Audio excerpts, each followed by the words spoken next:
What's up, Sneak Geeks? It's your boy Sneaker Life back for the one time, man. Paid buku money for these to get them early.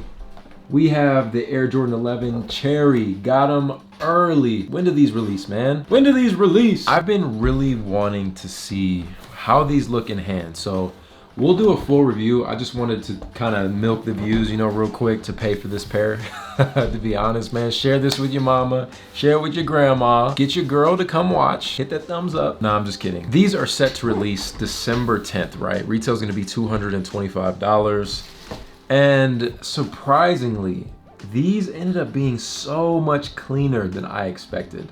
And there's like some really fire fits that you can get off with these. You know, you can go with light wash denim. We'll talk about all that in the review, or maybe I'll do like a what I'd wear. You guys can let me know down below. At first, I didn't think I would be feeling these. Like, I wanted to get them in. I'm like, it's just another Jordan 11, but there's just something about this cherry red and the way it hits. It's such a clean shoe. It's such simple color blocking. We have the ice blue sole on it. Now get this, man. I'm looking on GOAT, right? Right now for a size 11.5, someone is asking $2,000. And you know what's sad? Somebody goofy is probably gonna pay that much. We're at like a weird time with sneakers, right? Like, a lot of people have priorities on spending, but when it comes to early shoes, people are still paying, but it's not as insane as it was like over COVID because people were getting checks, right? So it's such an interesting time, but it's also still cool to see the shoes. And this is one of those shoes that I opened and I was like pleasantly surprised. I feel like I haven't gotten that in a while. Like, it's either I like a shoe or I'm kind of like, I don't really like it. As soon as I opened the box, I was like, yo, these are actually kind of dope. And you can't even like sell these on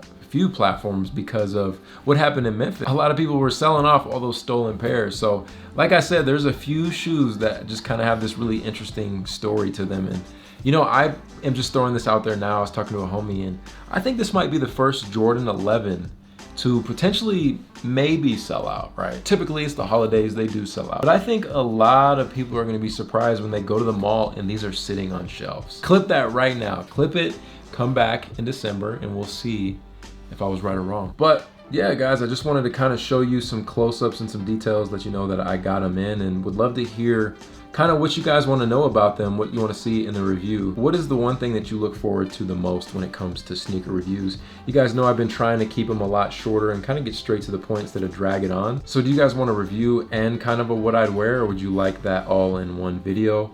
Also, if you want to follow me on Instagram, I'm always doing like 30-second reviews if you're into that whole like real quick. But it's clean. I hope the camera, it looks like it's picking up how just amazing this cherry red looks. I mean, I am a big fan of the lows, so honestly not too surprised that I like the high tops. My biggest advice to getting sneakers early, bro, just be prepared to use your life savings to buy them. It's gotten to that point. But yeah, guys, quick little video, let me know down below in the comments what you guys want to see. And if these are a cop or a drop, like for more reviews. And of course, I can't forget, I saw in the last video you were saying like, hey man, what's up with the outro, bro? This is your boy Sneaker Life, man. I'll catch you guys in the next one. Run it. Hands in the air now.